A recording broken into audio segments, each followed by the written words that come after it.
Howdys and Salutations, y'all, and welcome back to another style study stream. Thank y'all for dropping in, by the way, for anyone who's here live, and for anyone watching on the VODs, I hope that you have a good time. Don't worry, we won't spend too long on the intros. I used to do like 15-minute meandering intros. We're a little bit past that at this point, I hope. But just a recap of what we're doing tonight, this is a style study. Sort of akin to in art classes you hear about master studies, where you look to the old masters, the people who are like the experts, the height of their craft. Not necessarily to mimic them exactly, but to sort of learn what makes their art tick, what about it is interesting, why is it considered masterful. And also to maybe see like, oh, maybe there's some stuff I'd apply to my art, or things that I can think about and maybe come up with other ideas from it. But we're not looking at the old masters and the classics, because... well, partly because I want to come up with a more, cartoony is the wrong word, but not like a realistic style, something more abstract and, well, cute for the most part. And so I thought I figured the most logical thing to do would be studying the masters of this craft, of comics and manga. And the first one we've been doing so far is Kamome Shirahama's Witch Hat Atelier, which is just gorgeous. The art is amazing. So we've done a few of these now, and if you've been following the playlist or any of that, then you'll probably see some of the other ones, but basically we're going through and looking at different aspects of the art. We spent a lot of time on faces, and we'll probably spend a little bit more on faces. But we started, let's see, yes, we started just looking at, oh, I've not got pure ref up, okay, we'll put that up. We started looking at these structures. Load recent, sorry, I'll have this up in just a moment here.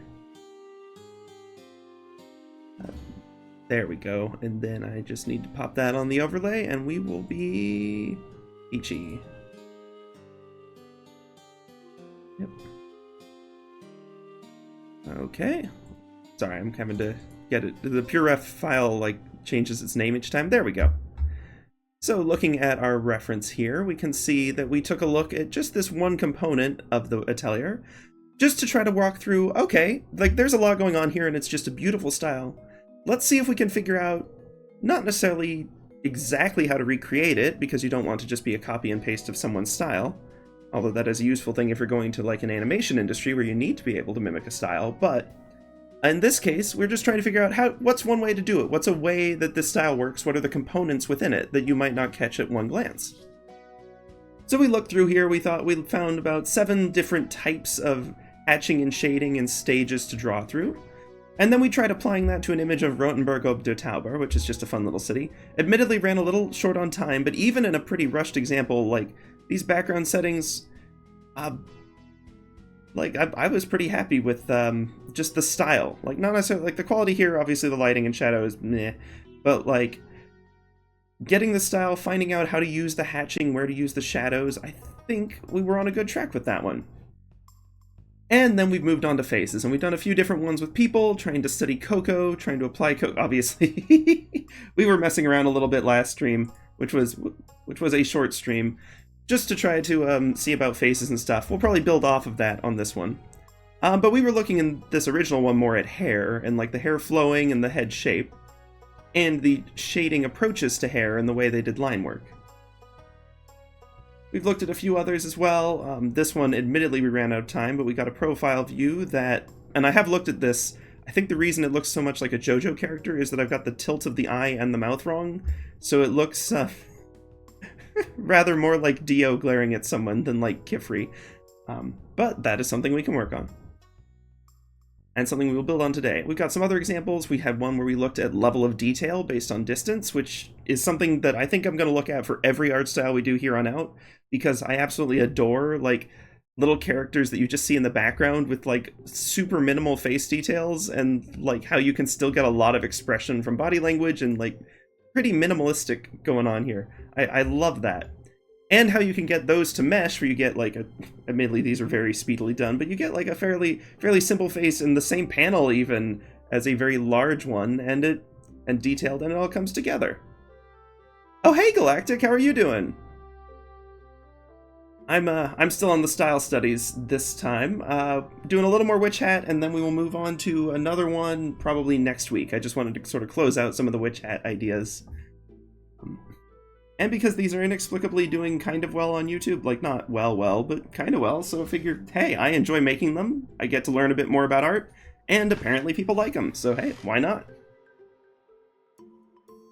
Nice! It's always so nice when you finally get that chance where you're like, okay, I can actually do some art. I mean, heck, that's why I started streaming at all. I would always, like, in the moment, I'd be excited about doing art all day, and in the moment, motivation's just like, just gone. But when I had a stream, I was like, nope, you've committed to it, you've got to do the art. And man, I've done a lot more art, and I've gotten a lot better because of that. Let's see. Oh yes, I've got to give the one last caveat in our intro here, is that I've got the references here, the originals, obviously in PureRef, so we can always look at them. But I won't spoil anything beyond Volume 1. We're sticking to Volume 1 on all the references, although I recommend reading the series all the way, it's a lot of fun. But I won't spoil things. And we'll stick to that with other series too, best I can anyway. But today, I believe we were going to... Yes, because last time we tried to do... Let's see. Yeah, oh, no, it was this one. I've got them slightly out of order. Oh, there we go. We sort of ran out of time last time because it was a short stream, so I will try to build on that a little bit. Oh, and we finally got some new pens. I will put the owners of these brushes in the description, or at least whichever ones we use, because I found a bunch of Finaliner pens, and I'm very excited to actually have proper microns that I can, like, get the thinner edge lines and thicker and all that. Oh yeah, absolutely. There's a lot to be said about just being able to do it, like, on your own and not worry about keeping the dialogue or the monologue as it usually is. Especially on them early streams, you know, you're just talking to the void. Well, you're meaning me in this case. Of course, I think it's also helped my, maybe improvisational speaking, or just speaking in general, like being able to carry on thoughts and keep going for a couple hours at a time. Not to say I don't fade out sometimes, but it's an interesting skill to have. Let's see.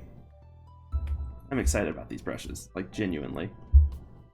Ooh, that one's got a really nice fine point. We can get some of the scratchier edges and also... Okay. Copycat Micron. It's like a little too consistent for my taste. This one's just Micron. Oh, yeah, that that deadline sneaks up on you quick, don't it? Oh, man. I've got such a bad gift art backlog, too. I need to finish some of those. Well, start some of those. Might be a fun thing to do over the holidays. Oh, hold on. There we go. Okay, I'm liking this one a lot. Because that line looks... Whoops. How did I switch? There we go. Dirty Micron. Yes. The art curse, always. Yeah, I can tell this one's going to be a little laggy to erase with, so I'll have to be careful about selecting big things and moving them, but that's okay. But, I really like how this one looks compared to my actual Micron pens, because you can get a pretty wide line with the real ones, but then you can get on the edge, and it's, like, actually scratchy. I love that. And I feel like... Hold on. Okay, yeah, it's actually detecting the tilt, too. Okay, there we go. This is the brush I've been waiting for. Okay, hold on. We'll just make these vanish. Ooh, yeah, that makes the deadlines a little bit rougher. Oh, boy.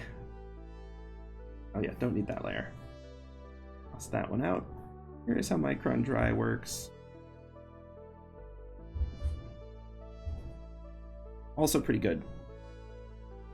I'm going to start with the dirty one, though. Because it actually looks a little bit cleaner, weirdly.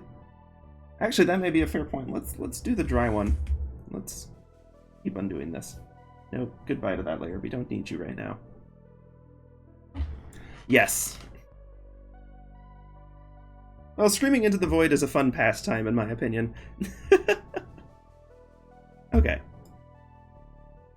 So let's see. I'm I need to make more OCs. I keep using Salt for everything, and I do love Salt as a character, but, like, I am not going to get the kind of variety of drawing practice if I don't come up with some other ones soon. But for now, we'll stick with Salt. I guess I could build out PETA a little bit and some of the others. Oh, it's... Weirdly, for me, it's not much of a void. Making OCs is really, really hard for me. I know a lot of people, like, it's their hobby and pastime, but I've got to, like... It is such a fight for me to make a character.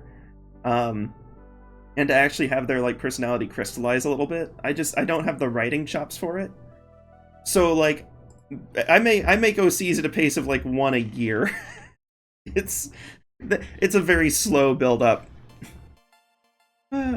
Which is why we have Salt for now, and I guess I could go dig out some of the really old ones from back in the day.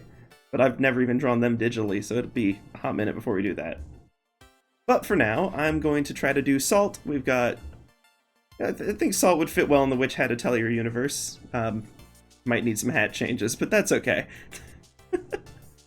I'm going to try to find one, because my focus is on the style today. I have! Yeah, the Twitch recaps are interesting. Interesting to say the least. I don't know, I mean, my stuff's pretty concentrated in a few areas, so it didn't have a lot of details, but they were fun. And streaming also has just annihilated my Spotify recap, because it's all just my background music. Like, it would show, like, oh, when were you listening to this artist? And I was like, yep, that's when they were in my album for streaming music. And then around July, I swapped, and there's the other ones. I had, like, one artist that wasn't, like... either the game background music we use now or the generic non-copyright music I used before. Granted, I do like this music, or I wouldn't stream to it, but I sure do listen to a lot of electro swing, and it just didn't show up on there. But it's fun. I like the Spotify recap. Last year was the first time I ever did that, and it was a blast. Between the streaming and then the fact that at the start of this year I listened to every single song in my library so that I could categorize them into folders and or playlists, I definitely locked myself in on the time traveler category where you listen to the same songs over and over, because I listened to thousands of songs multiple times this year. I was like, oh dear, this has probably skewed my stats slightly. Alright, let's see, we've got Salt there. Okay, 2 things to look at today, then. Collector. Ooh, nice. Nice. Man, it's weird to me how much my music taste has expanded since, like, high school. Because in high school, I was just using iTunes, and so I didn't have, like, access to free radio stuff, and we didn't listen to the radio in my house.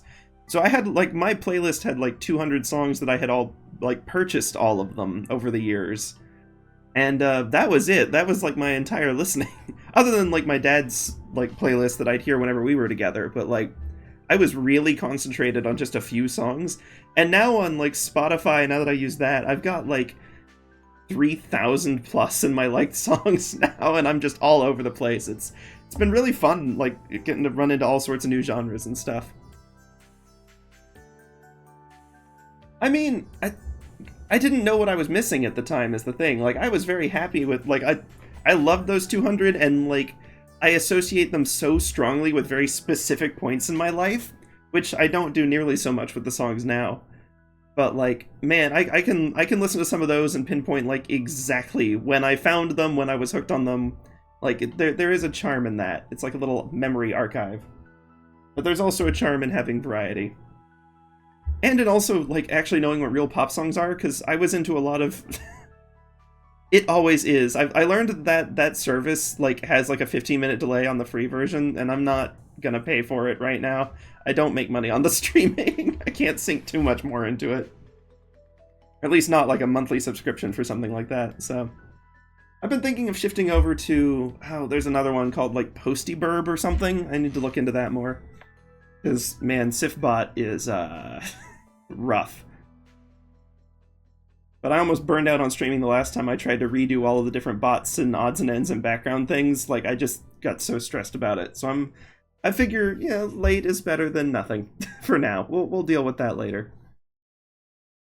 Let's see. Okay. So 2 things today. I'll do a quick, very, very quick profile. We already did the profile view, even if it wasn't great. I think what I ought to focus on is actually getting this salt illustration done, and that's what this week will be, these 2 streams, unless it suspiciously goes fast. And since I want to basically take salt and apply, I'm focusing on the style rather than pushing like pose boundaries and stuff. So I'm going to try to find a reference that's in roughly the same face angle, just from the collection we already have here. Let's see, this one's looking a little more up. Ifree is always a good resource. Let's see. Oh, well, yeah, I've been spending more time on Tumblr. It's weirdly...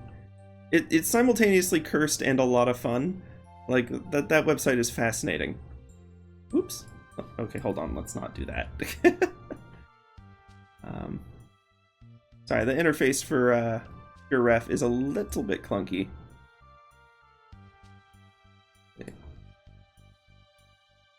But yeah, let's see. I'm sure I had a thought in my head that I was talking about a second ago, but I get the impression it wasn't terribly critical, so I'm just gonna keep on finding one that lines up halfway decent.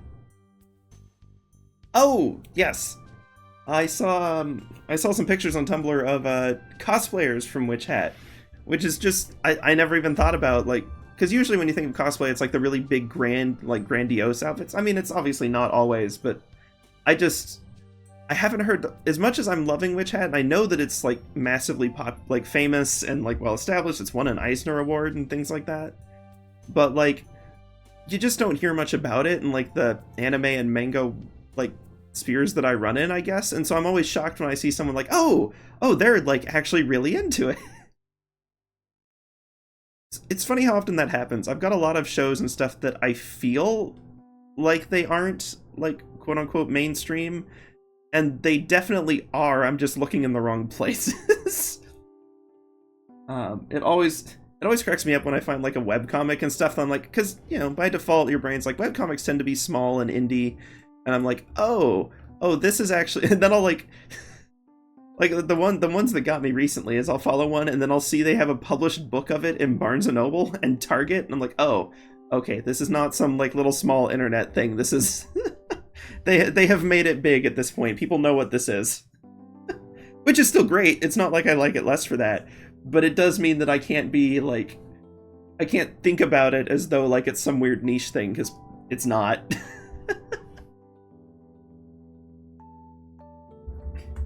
Kind of a fun discovery, though. Granted, I do like the stuff that's truly, like, buried in the wilderness, too. Like, there's fun in all different sizes of creators and artists and everything.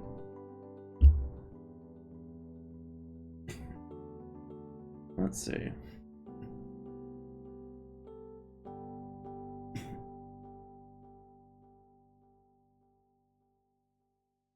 I'm trying to think stream schedule stuff. Well, no, I need to be thinking art first. I've been staring at a blank canvas for like, stinking 20 minutes. I can't do that. Let's get this show on the road. Let's do salt, but I am going to look at, and I know we've actually used this ref here already in a a fairly quick take on it, very angular, rough around the edges one. But I think we can do. I'm going to try to aim for salt in that pose and angle. Maybe not the hand pose. I'm mostly focusing on I guess a headshot. But we'll be applying like different faces, expressions, personality, and of course different hairstyle and things from all the other ones we've learned. So hopefully this will come together into something that is not just like an exact mimicry of Coco looking wistfully into the distance. Alright. Let's also remember how to draw a circle. This is the thing I was thinking about with stream schedules is like I want to, well, I'm torn because I want to have time to do other things too. Like, I like a lot of different art styles besides just digital, but having to, like, relearn stuff because I do 2 streams in a row and then I go 5 days without doing it on my current schedule. And like, man, that just murders muscle memory, don't it? Like, it's real bad. Okay, checking face angle. In this view, I'm looking at the base of the nose and then, well, even then, like, because I was looking at the hair part, but I don't think that's actually a good reference because that's hardly centered. So let's try to look at where the actual center of the head is. And this is actually a pretty shallow tilt. But it is fairly far over in the grand scheme of, like, the circle of the head. If you look at the hair outline, because you've kind of got, look, I'll just super rough this in. Just for placement perspective. Because you've got this, but that's not the center. And you've got, like, the chin, but because of this view, it's also not, like, centered on the face. And you've got the nose, but I think it's also not, like, quite in the middle, because, like, the point of the nose is more shaping the edge of the eye here in this case. We've got kind of, well, not if I draw the mouth like that. You got, like, one eye that's, like, right here, and then one that's a little bit higher.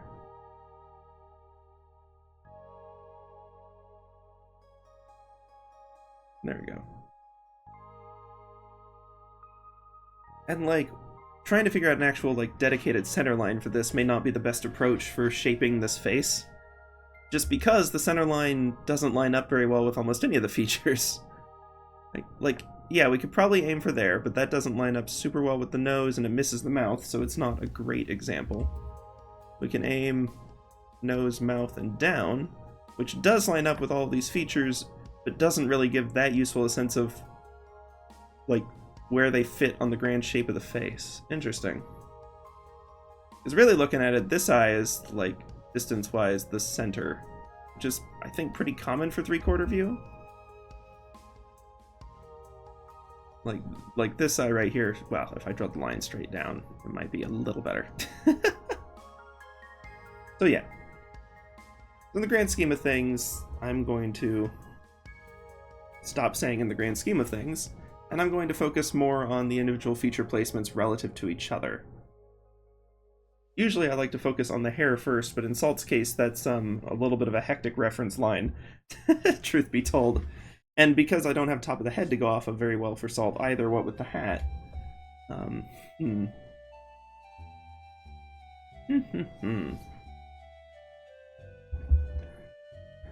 let's look at it like this. We do know that this is roughly the right tilt, and I think most of the time I end up bailing on the circle anyway. It's usually just a good size reference for how I'm currently doing this, so let's keep up with that. Obviously there's, you know, a lot of structures for constructing a face, especially like a realistic one. You've got Loomis heads, which Proco has simplified and refined versions about. There's a handful of others, and then like every artist has their own style. I remember we were experimenting for a while with essentially treating it as a mask that's sort of like sitting on the front of the face, which I actually found fairly intuitive, but it's still like you've got to get the proportion, the perspective, even more so than the proportions on the mask right, or else it doesn't line up correctly. Like, if this is tilted away from us, it needs to be more like that. Granted, that's easier to identify in this sort of mask view, but I don't know that it's what I want to go for here. I need to go back and review some of the stuff I did for Art Fight and some of the stuff I've done in my sketchbook, because I do keep trying to iterate and improve on how I do it.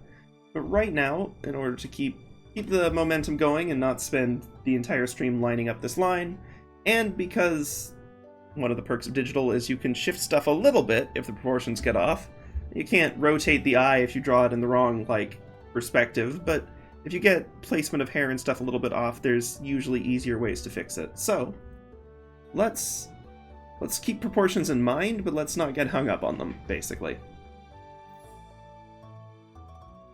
And then, as is typical, I like to start with the nose for my, like, alignment. And this is definitely not something you have to do for the style study. But I find that it's central, and so if you're trying to gauge proportions off of facial elements, having the anchor point in the center and then building everything off of that is a little easier than, like, starting at one edge and trying to keep it proportional all the way on the far one. Oh, hey May, how are you doing? How things been? Hope you're having a good time. I see you've got the 2023 Twitch recap in your profile too. Nice, nice. We were just talking about that.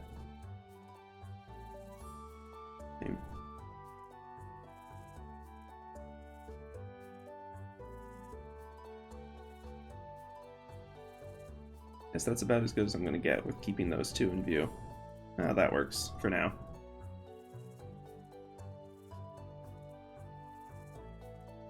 Okay, and so Coco's nose is like a fairly delicate shape. This comes out, actually it needs to come out to about there,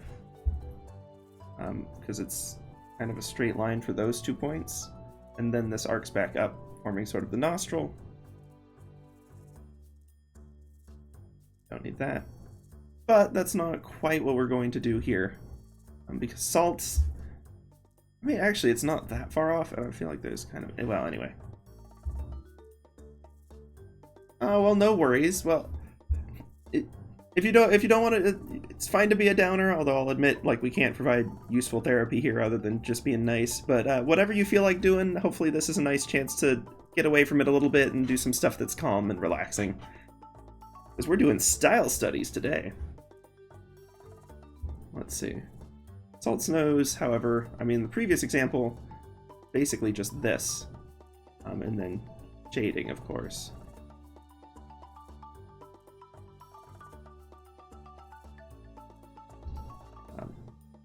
More gradient than I intended on that, but no matter.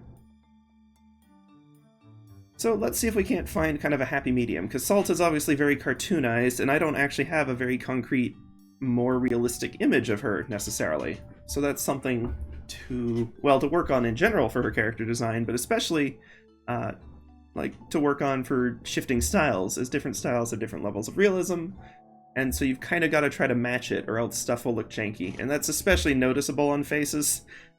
And realism's not necessarily the right word. I would say that Witch Hat Atelier style, I mean, if you saw, like, that exact image walking around in the wild, you would not think it's real. You'd think that person looked crazy, but it does look more real, and less, like, cartoony than Salt's appearance. So, like, it's sort of a scale of, like, I guess maybe naturalistic would be a better way to put it, because I don't like the implication that the opposite of real is fake. It's more of just, does it look more natural like what you see in the world, or more kind of abstracted away from it, I suppose. I think Scott McCloud talks about that a bit in Understanding Comics, which is a great read. Let's see. So looks like Salt's got like not as much of the peak to the nose, even though I know that's a thing people actually have. And then let's focus on definitely keeping it vertical. I realize that Coco's is already fairly vertical compared to some of the other characters. It's not like she doesn't have a very steep nose. I think let's start with something like this.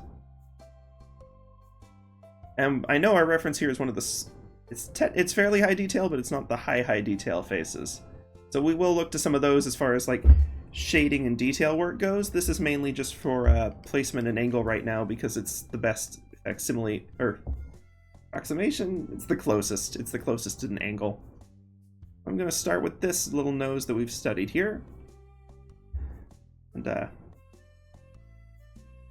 we will build from there.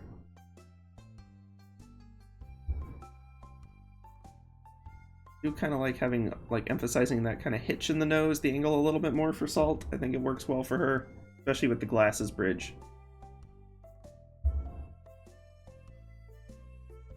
Okay, so there's our central reference point for both shape and size now. So as I have taken to saying with art, or at least I've been thinking about as I've been practicing, it's the size of your first line doesn't matter at all. Like, you can do that as big or small as you want. It's just that every other line you do after that has to match it. So the nose, we can make whatever we want. And so this is our nose size. And now we just have to get everything else to fit. Oh, yeah, breakups are not a fun time.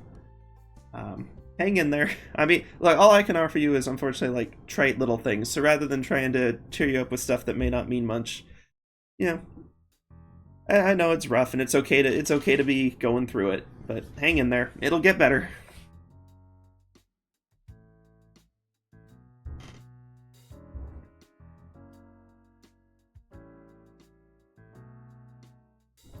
Yeah. Wish I could offer more to help, but relationship advice is something that I am very much unqualified to offer. At least romantic stuff. Friendships, yeah, you know, happy to. Can talk all day about that. Not necessarily in a qualified way, but you know. More so, at least. Let's see. Now, looking at nose lengths relative to everything else, like it's roughly the height of this down to the mouth. And we can keep just like a small, like, reference point mouth for now. But I don't think that would fit Salt. Salt is aggressively cheery. Nope, don't want to cut the layer. Still don't hit the right keys on that. Part of the reason I'm not the fastest artist is because, like, my setup means that I usually don't have a hand on the keyboard at all. I don't know why I have it set up like this, now that I think about it. Why? I can definitely do better than that, but... posture. The bane of most artists. And I am no exception. So, let's see.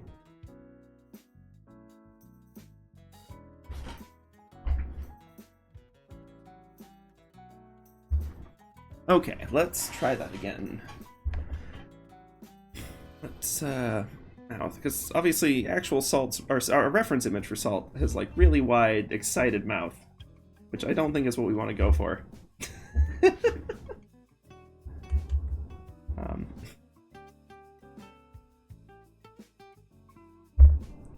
Like, it's just, it's a little too much, a little too cartoony. And there is a middle ground for that. But I think, actually, let's do place just a reference for mouth position first, and maybe angle a little bit. Trying to keep it perpendicular to this line as sort of a reference. And then leave it at that, because one of the easiest ways, well, easy is a relative term, what I find to be a generally easier reference point for the size of the mouth is the width of the eyes.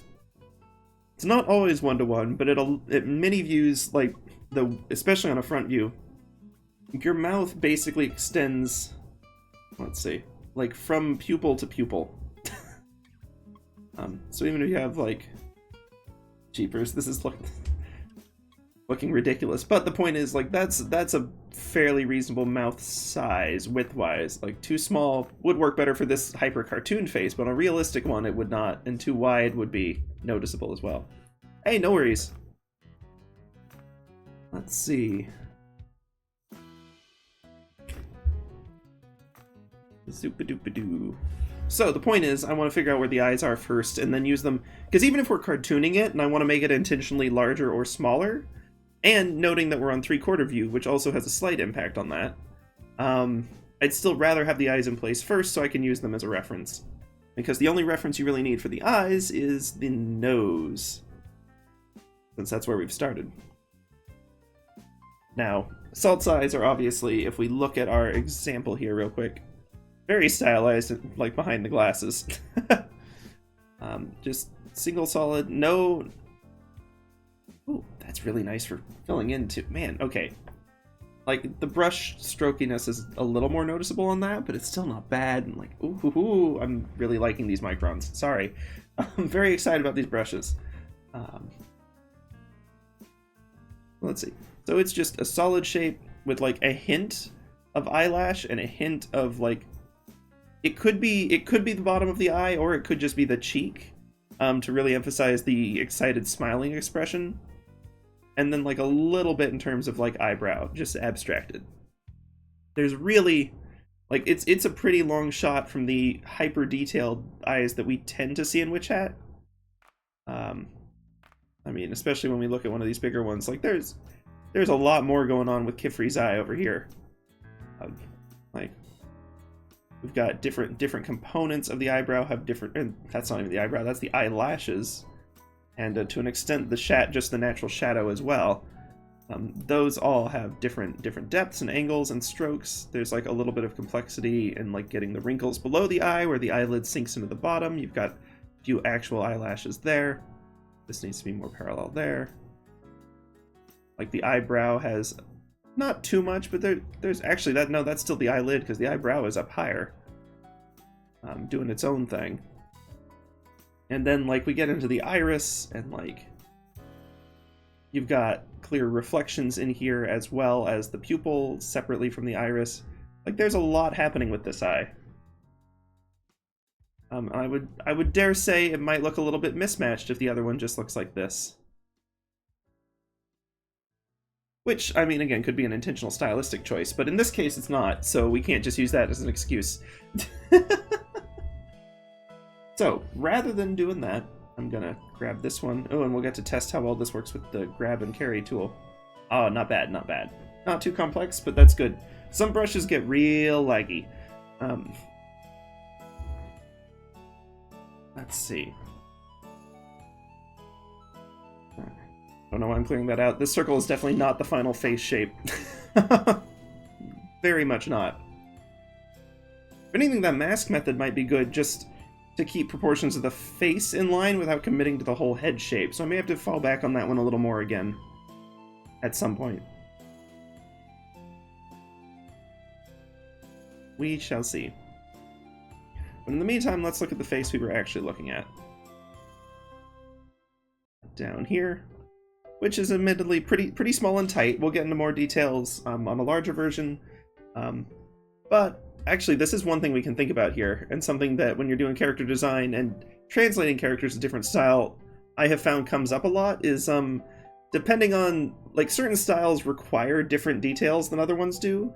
And so even if you've got a really nice reference sheet drawn up, it may not have what you need. Like in this case, what shape are Salt's eyes? Because there's a lot of variety in eye shape in people, and just massively more in cartoons and styles. I mean, you can basically turn any stinking shape into a semi-believable eye, if you put the references and tapers in the right place.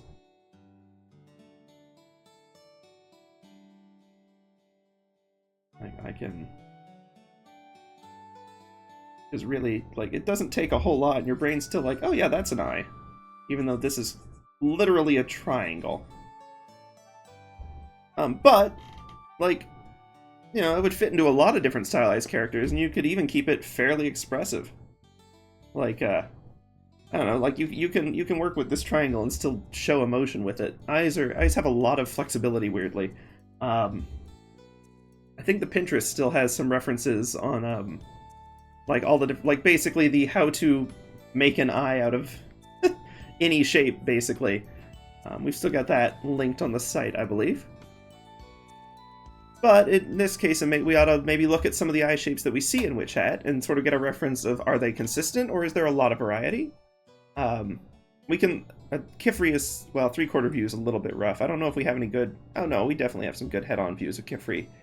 But they're going to be mostly obscured by the glasses. Not this one, though. So in this case, Kifri's got... Like, and even in this one we can see it. It's a fairly, like... In the grand scheme of things, it's not like... It's more wide than tall, is my point. It's still round. It's not, like, sharp and edgy, particularly. Maybe this edge of the brow a little bit. But it is definitely wide.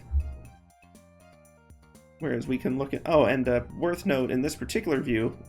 I guess it's less of a startled view, or whatever the expression on this one is. This one, the eye is a little more closed, and so you've got, like, a lot more... Like, the top and bottom of the iris are obscured, and I know there's a word for that, and I don't remember it. But basically, it's worth paying attention to how a character's eyes fall, or irises fall, in the grand scheme of their... I said grand scheme of them. In the not terribly grand, the regular scheme of the shape of their eye. So let's look at some others, because I know we have... okay, yeah, Agate also...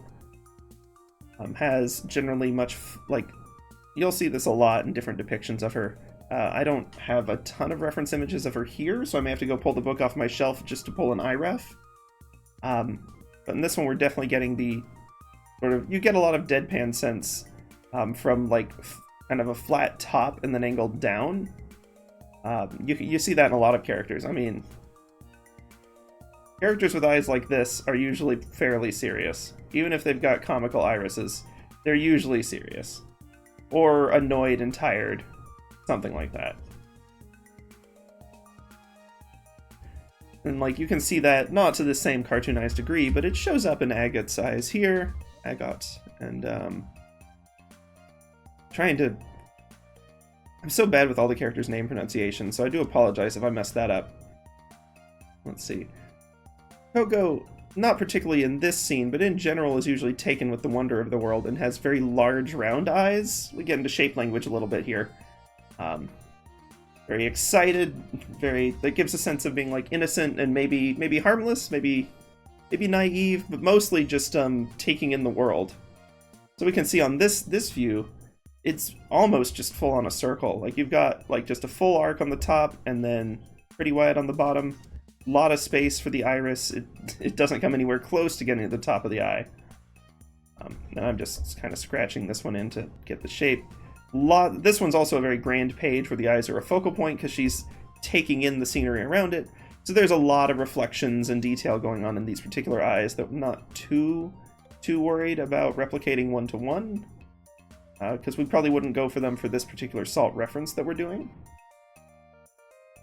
But it's worth paying attention to this sort of thing when you're trying to figure out how to do the eyes of your character in a different style, or how to do a different character's eyes in your style, or anything like that. It's an important thing to think about on style studies. Again, that's just a real quick trying to catch the shape. Like, even in this view, like, this is very similar to some of the ones we've seen from Kifri, but it's still, like, the iris isn't obscured. She's, like, very much, like, big round eyes, basically. Don't really have any more details than that. You don't really need more details than that in this case. Because even here, Kifri, similar expression, iris exposed, but still very much a longer, slightly more angular eye. And so now we can think about, I mean, that's fairly common shape language. You'll see that on a lot of different sources. But it is something to think about. We're like, okay, now we have a sense of how this artist is handling it. How do we want to approach our character's eyes? So I'm going to grab one thing real quick, and then I think y'all can probably guess how I'm going to do salts.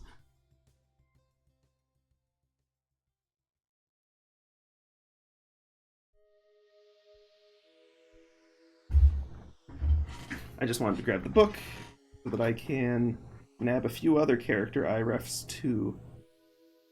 Yeah, and as soon as you start to notice these patterns, you'll see that, like, a lot of artists are very good at keeping them consistent throughout their designs. Like, even in a lot of different expressions, which you would think would inherently change the eye shape a lot, you can get a long way. Or you not get a long way, you can get a lot of consistency in the overall shape of the eye. Let's see. Because we got some of the other characters too.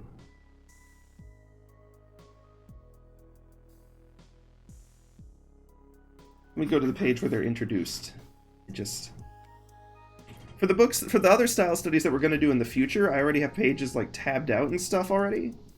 But for this one, I don't necessarily, because we kind of launched into it with the photos that we've got here. So let's see. Okay, yeah, looking at Agate, we have kind of even like a downward curve inside and the down, so it's still very flat, very sharp, and a bit confrontational even, and judgmental, which fits her. Another one that's more like this. There's like a little bit of an up edge in here, like she's not, strictly speaking, like a villain. And for the record, again, I'm not going to spoil anything, I'm only talking about characters in the first book. But you would not be remiss describing her as confrontational. And judgy. Let's see.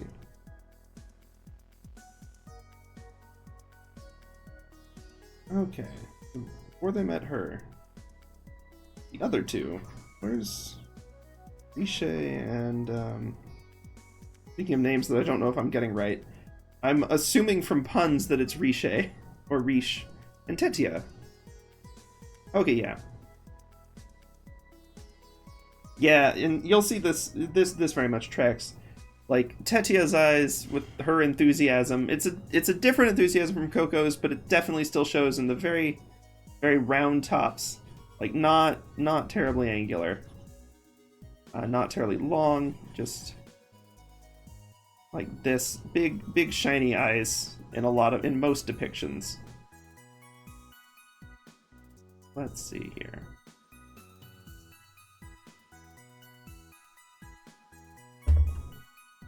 I could probably go to be a little lighter on the line work here. I've been using a pretty heavy hand because I'm trying to like fill in colors.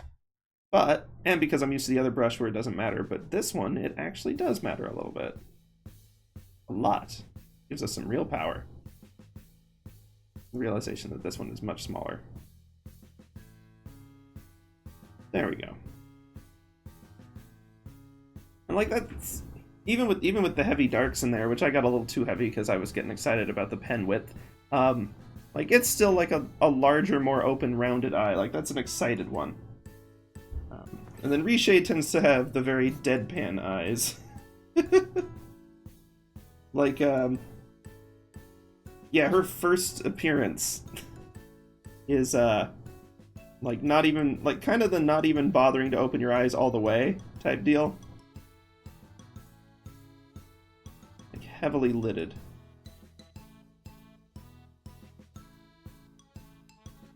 Basically like that. So you get a lot more of the not terribly open and excited. And that fits her for yeah, like, very, very deadpan. Like, because even when you have a character like Coco who's very enthusiastic, like, her eyes closed still tend to be like an upward curve to show the excitement. Whereas Riche, even with her eyes open, are basically flat. So, you can get a lot of the character's personality across just, like, before they even say a thing or necessarily react to anything. So, thinking about all of that, and having done entirely too many halfway eye doodles at this point, let's think about how we're going to do salts. Which, knowing salts, I would describe not wildly misplaced, but wild and often misplaced enthusiasm. The tiny little, like, rounded eyes are actually probably a little too, like, safe for her. Like, for her character. Like, these aren't... Like, that kind of eye is, almost too naive and innocent, and Salt may be naive, but like she definitely knows how to set stuff on fire. So I think that we should probably go for something larger and rounded and enthusiastic, but maybe with like just a little bit more sharpness to it. Not fully round, just because it might give that little hint of well, danger, basically. They talk about shape languages. Circles are very safe. And, very safe. And, triangles tend to be dangerous. Or unstable. Which sounds like a lot of... Like, it's definitely one of those things where, like...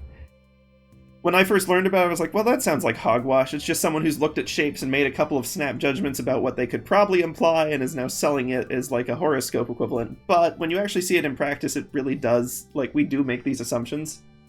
Either because they're ingrained through pop culture or just because, I don't know, sharp things in the world tend to be more dangerous than round ones. And, like, we just make those snap assumptions. I don't know where it came from, but it's pretty universal. Yeah, zoomed in like this is, we can see the pen's texture looks a little rough. But my crayons, as usual, aren't designed to be zoomed in nearly that aggressively. So, I feel like I called them my crayons, which, it's not quite the same deal.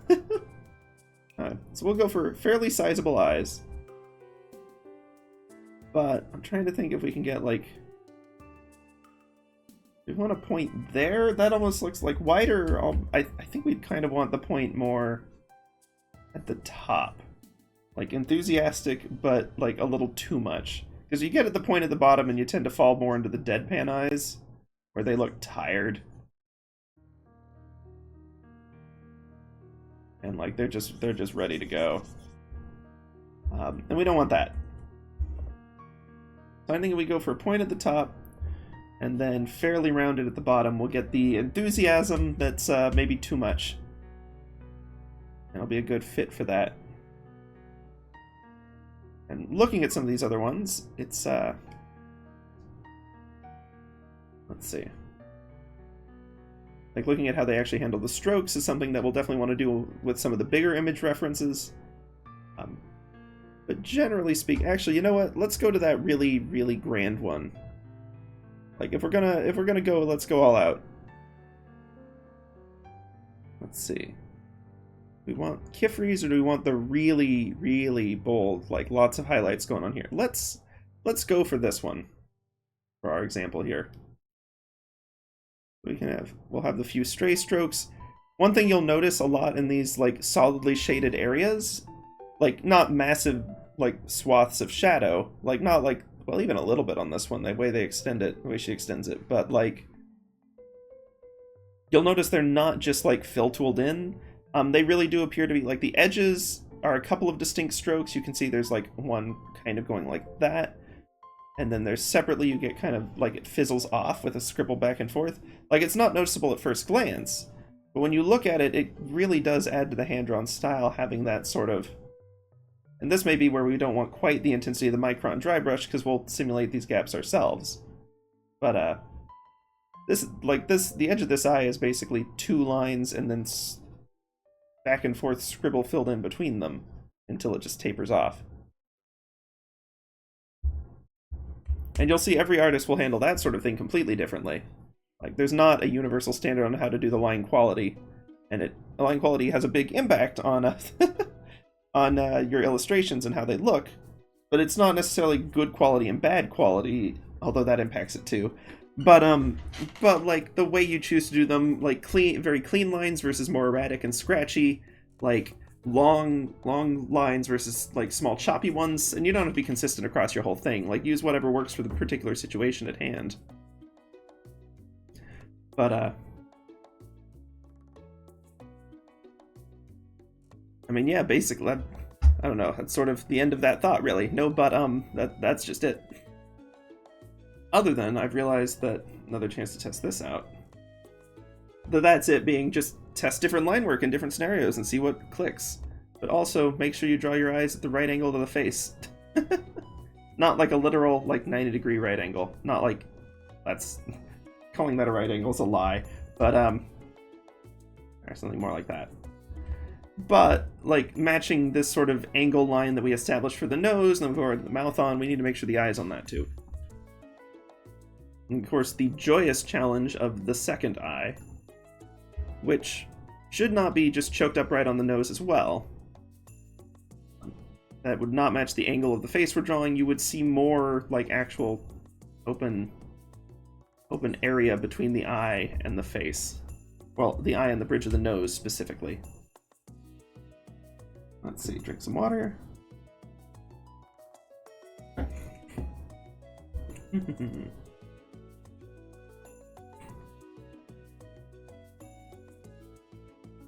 Okay, so looking at this one, focusing a little bit more on... I may even, like, lean into the arc on the bottom a little bit, too. Because then it kind of gives the eye, a little more expression, but also, like, it gives that sense that they're maybe that they're smiling a lot, maybe too much. Which is something that, despite the very minimalist style we have on Salt over here, that still carries through. So I think that's worth trying to keep. It also turns the shape from a sort of rounded circle with a point on the top. I say as I make something with several points. Like, instead of a circle with a point, it kind of gets you this boomerang-y shape. So the point itself kind of balances off. Again, like, very loosely, but it kind of gives it, like, the stacked chevron, if we take it to an extreme, where we get a lot of pointy, and potentially implication of maybe more dangerous. Although, obviously, in Salt's case, maybe not obviously, in Salt's case, she doesn't mean it, she just is. Okay, second eye, because of the tilt of the head, we can draw a line that's going to be roughly perpendicular here. This one actually should be a right angle.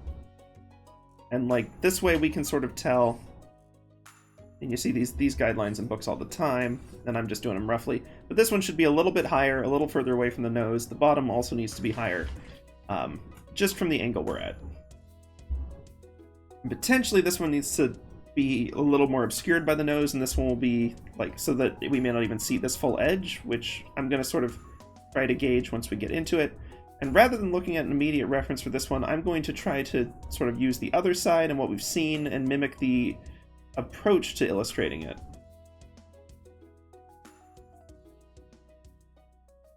Now that may look like a little too severe, but it's in the right place, from what I can tell anyway.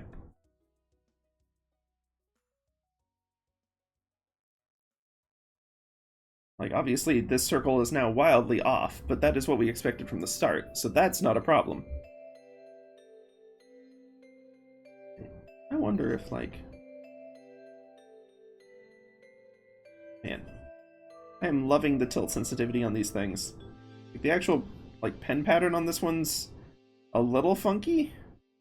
Giving me vibe... It gives it kind of a 3D shape vibe, which reminds me of those tools for, like kids' drawings tools from the early 90s and, like, 2000s. I guess late 90s and early 2000s. But that texture is not necessarily going to be distracting on a large scale, and in any case can be, you know, worked over a little bit and so on. Let's see, so that's Micron G. If we're using Micron Dry, we were using Dry... Oh, yeah. We were using Dry. Maybe we could try the dirty one. Interesting that G matches the... I wonder if those were some from the same set. Yeah, I think all the caps ones are from the same set, actually. I got, like, 5 Micron sets. Hey, welcome back, May! We were testing out brushes a little bit here, just to make sure that we've got what we're looking for. Let's see. Do G. I think let's go to dirty for now and like step well, maybe not step back from the dry one. It's because our illustration is a little smaller than I originally planned, it's ending up where the patchiness on it is more visible than I'd like. Couple solutions to that. We could just make the face bigger, which actually is probably what I'm gonna do. Rather than changing the pens, let's stick with what we got. Drag these out of the way.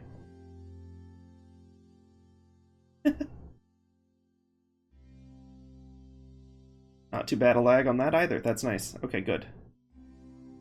Yeah. So y'all see, for the record, I know this one probably feels a little different from the last couple of style studies I've done. I mean, not a lot, but like I'm focusing a lot more on these little side pieces and individual part studies and lots of scratchy notes all over the place.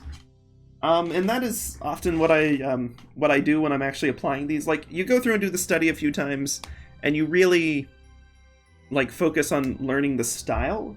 But when you're trying to apply it to a specific character, like, there's different elements you have to focus on, and I find that it's usually harder. Or at the very least that you need to take a little time to think them through. So this is definitely how my sketchbook pages pretty much always look when I'm first trying to learn a new style like this.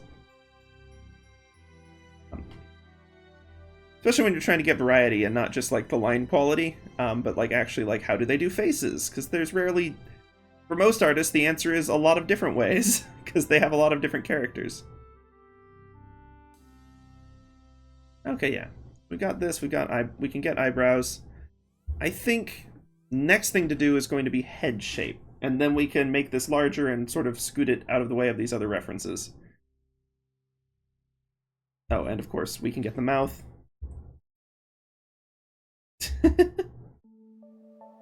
Looking a little ominous right now. The face shape, this is another thing, is I think people underestimate how much of an impact the shape of the face has on your perception of a character. It really, really matters. And I find it to be the hardest element, actually. It's sort of like, you know, the largest organ in your body is your skin, but no one thinks of that when you ask about organs. I feel like the shape of the face is much the same way. Like, it's a pretty critical part of depicting specific characters in recognizable ways. Not all of them, but a lot of them.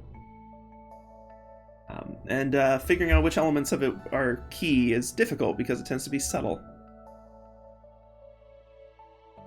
So, let's take a look at mouths a little bit and then face shape. I know I've just done all this hyping about face shape, but we need to look at mouths.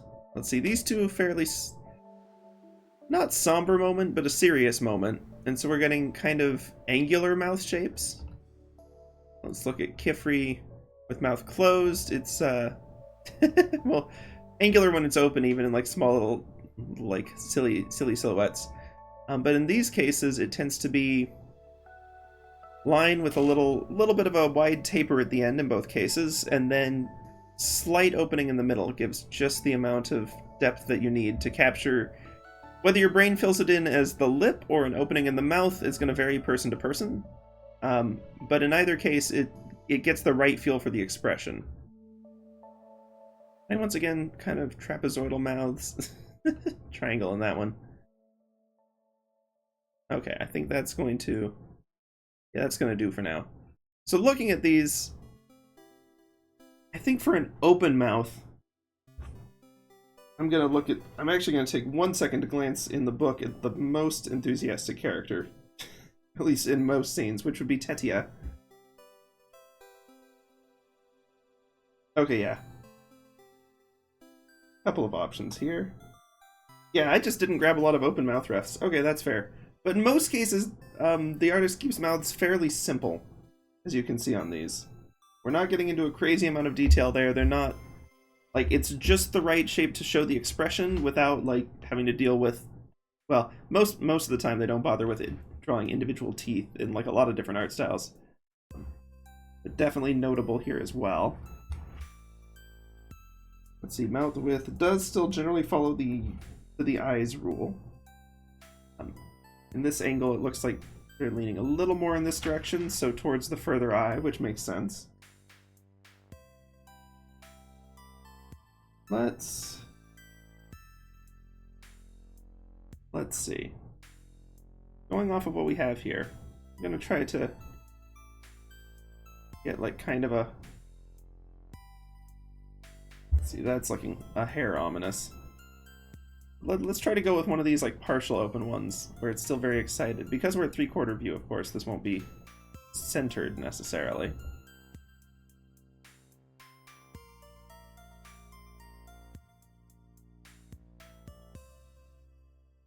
See, I'm a little worried about okay, I think the eye shape's a little too symmetrical, and I think it's because when we adjusted this one, we didn't, like I said, we might have to move it where the nose overlaps it more. That's coming up. There we go. Now we're starting to get the better sense that it's not just pointed directly at us, but well, that's not a brush in a way. Instead of being an arrow pointed directly at us, it's tilted slightly to the side, which is what we want. Yeah, if you're going for a realistic style, then you've got to get the teeth, but for most styles, it's not worth the effort. It doesn't contribute a whole lot to the expression. Unless it is a particular character trait, like the character has a buck tooth or a missing tooth or like fangs or something, in which case you probably want to capture it. Although even then, you don't necessarily have to emphasize it in every moment. It depends a lot on the character. But yeah, let's look at this one, which is sort of like Kifri's or open mouth. I kind of wonder if we could even matching the eyes.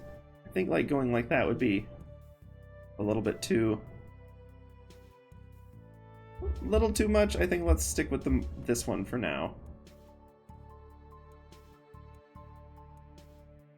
Then debating whether to go for really big pupils, which I think is probably what we'll want to do as far as excitement goes. But we could also go for fairly small ones for like intensity. I just think it's going to look a little too crazy, truthfully. So now that we've got general facial feature shapes and sizes kind of worked out through a lot of trial and error, mind, but that's how this goes. Let's grab this and let's scoot it. Well, actually we can. I'm going to copy it. So we'll have our reference layer here, and then we can take this one and just make the whole deal bigger and more central.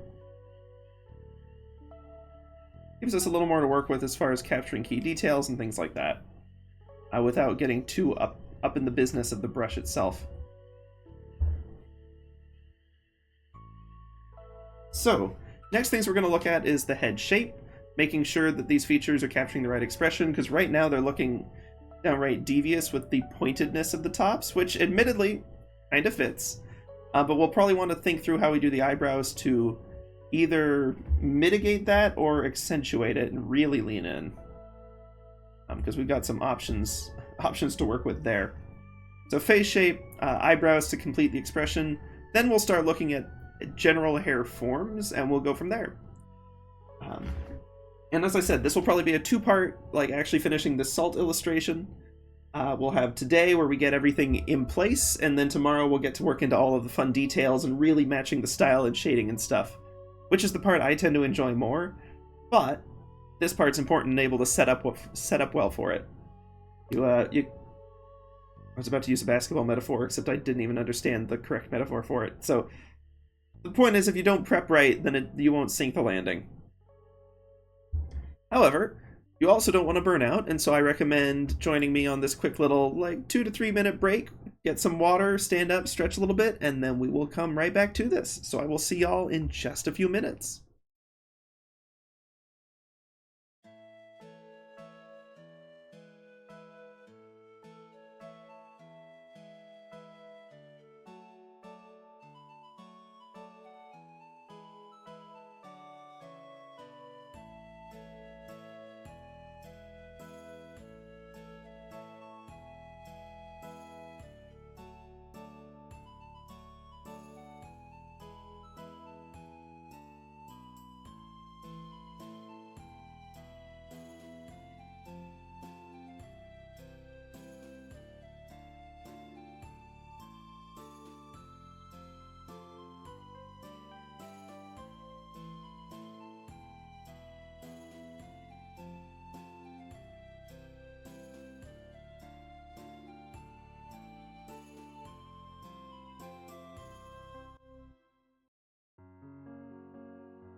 Howdys and salutations, y'all, and welcome back.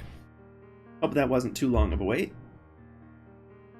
The other reason I do those pauses, not just to, restroom break and stretch, although those are certainly important things, and drinking water is important even if you're not actively talking without pausing for several hours. But the other chance it does is it gives me a chance to sort of pull myself out of this hyper-focus zone for a second and step back and look at our illustration. It's kind of a nice... it's a good, oh, look what we've managed to do so far today, but it's also a good chance to do a little bit of a double check. And I step back, look at the big picture, which is something you should do in your art always, but the pause gives me a chance to sort of do it baked into the stream, so that's why I do it. And I'm glad we did it today, because I have noticed some important things. We've been using a lot of different faces as references and eyes as references today, but that means that we've sort of drifted a little bit of a ways from the original, actual reference we're trying to use for this specific face angle. So, you can see, especially, we've got the eyes a little too choked up on the nose. Now, this height difference kind of matched what we saw from Salt and from some of the other faces, but given that we're aiming for this face angle, and we've illustrated the nose at this face angle, and the mouth, well, pseudo, but it's mostly because of the eyes. But we did account for it a little bit. But we need to tweak the eye placement and size a little bit, is my point. If anything, the size actually might be a little bit small. We'll have to see on that. It depends, because you look at the arc of the nose here. Ah, yes, the pen strokes are going to have a slightly different effect now. What with the size change, which I'm excited about.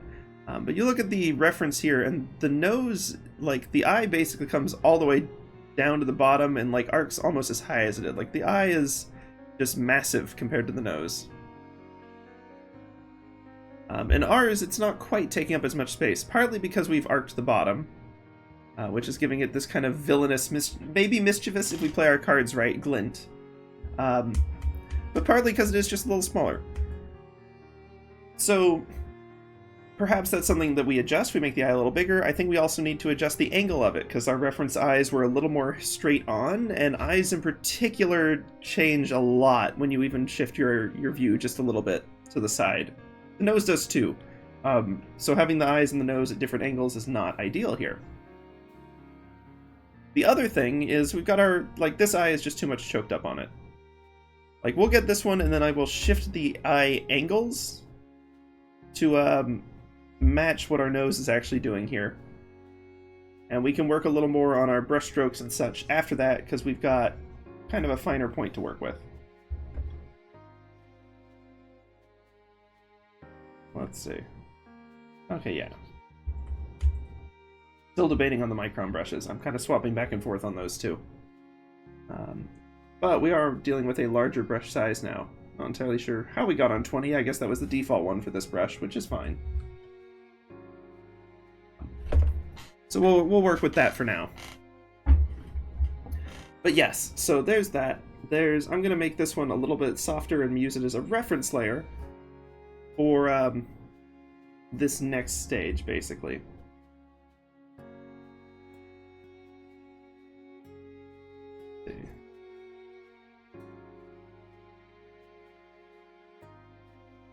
Okay, so faint versus fairly thick line. Yeah.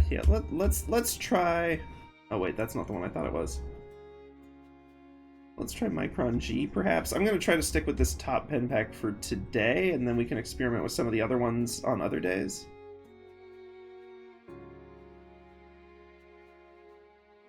Yeah, not really feeling that one.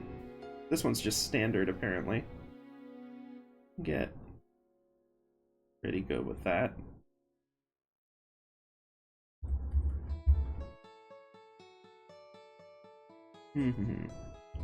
Well, we didn't come here to mess with pens too much, so let's stick with the what we've got. I'm gonna go to the dirty for now, and we will build off of that. And let's get a nice smooth arc to the nose here. A little more curve to it. We can see that the line weight sort of shifts in our reference, like our original reference, And so I'll try to match that, not fully, mind you, but like a little bit. And then our eye shape here, we do still want to keep the mischievous, like, kind of pointed look, but we need to put a little more emphasis on the left side over the right side because of the angle we're at. So we're going to just sort of shift the point of it over a little bit. We're going to keep kind of the outward arc here. We're not getting so far over that we're getting the flat edge of the eye. Our actual reference image is, mind you, like, it's giving something closer to this. Which is not a full side view eye, but it's drifting more in that direction. I'm going to go a little bit softer. Partly, well, actually, Salt would have the 0.2, but Salt's would be a little, based on the reference, it's going to be more of like a something there. And then we'll get kind of our under arc going that way too. And we will match that with this one. At the head tilt, we'll lean into the tilt a little bit more, not too much, but we want to, once again, even though we're on the other side of the nose, we're not mirroring this, we still want to have a much longer on the left side, which is the side of the face that we're looking at, and shorter on the right side. A little something there. Yeah, we got kind of the flatter edge here. Then this one, I'm going to not go quite continuous. I'm just going to get the general shape. And then once again, we'll get our kind of mischievous arc, but a little further off to the right side of it this time. And like, no, mouth the same way, but I'm going to lean into it even more. Where once again, the left side, we're on the left side of the face as the viewer. So we are also going to be illustrating the left side with a lot more, just a lot larger and more noticeable. And we'll look at the style a little more as to how to like shade and open this, because we'll probably have a little bit of white space in there. But right now I'm still kind of blocking in proportions and such. But this face, the previous one was a little unclear, because the nose was tilted basically exactly the same, but everything else was looking basically at the viewer. Like it was just an arrow pointing at us. Whereas this one is clearly looking a little bit more to the side. Like it's not like a full off like lost in the distance kind of deal. But this one is looking more where we want it to.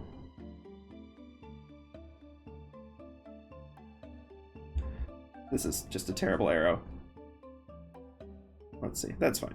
The point is, it's we're actually capturing it more coherently.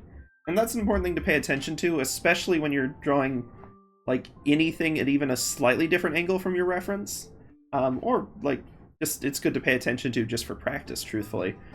But it's making sure that you pause a little bit before you add all the details and make sure, does this face look like it's actually pointing in the direction that I expected it to? Because I know, especially early on when I was learning, I felt like I had no control over it. I knew that some of my faces looked like they were pointing certain directions and others didn't, and I felt like it was just a random grab bag which way they would actually be facing. Or I would go off of like a template for forward-facing face and like just stick to it really die hard and not build on that. So when you're trying to do more illustrations like this, paying attention to the angle of the face is really important. And that's hardly new advice. It's advice that I've heard many a time, and I'll hear many more times. And I'll still probably mess up at some point or other. Just the way of things. Alright. I'm just going to drop those on another layer. This is still basically an exercise. If you're doing a full illustration, I do highly recommend actually naming your darn layers. But, like, for our purposes here, and since a lot of these layers are just, you know, scribbly reference thought layers, which we may pop up for a second to look at, but otherwise we're not going to need, and we're not going to be doing like 50 layers on this. I'm not too worried about naming them right now. Still, definitely, if we decided to make this into a full-on like colored and like very smooth shaded illustration, we would want to go back and label all of these. And like with the Mikola one, we probably overlayered a little bit, but it was useful. It was really useful when we're trying to shade and adjust colors and everything. Stuff that could have taken hours to do took minutes when I was trying to iterate. I will note on this real quick, just as a heads up, our eyes are not quite the same size, and not just from proportional distance, but we probably want the width can be different, because like this one's behind the nose a little bit, so it makes sense that the left part would be cut off. But the height here is an issue. So we're probably going to want to either extend this one down a bit, or, I suspect is the case, we're going to want to raise the edge of this one up a little bit. Now, if we're trying to match the style, we could make both of these larger, but let's... Actually, yeah, we are trying to match the style, so yeah, let's do that. A little bit larger. I'm not necessarily going to go all the way. Although, actually...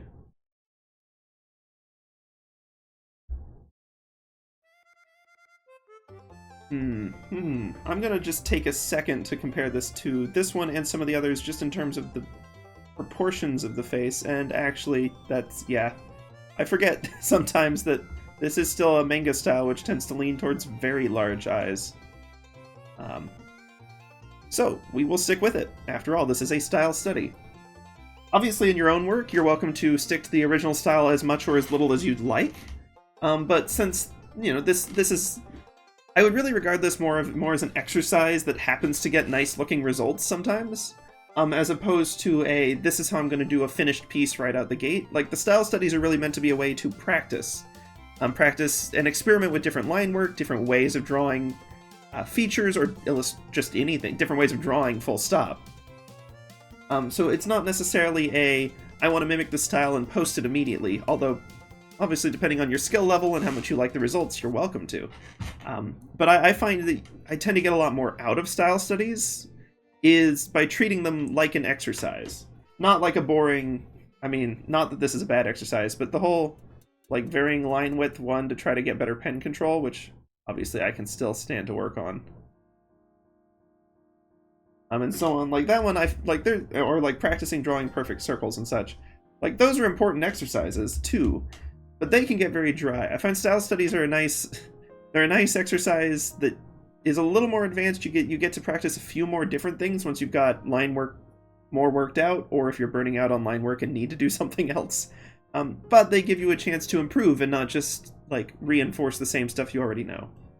It's the reason I love doing them so much. Big fan of style studies. So...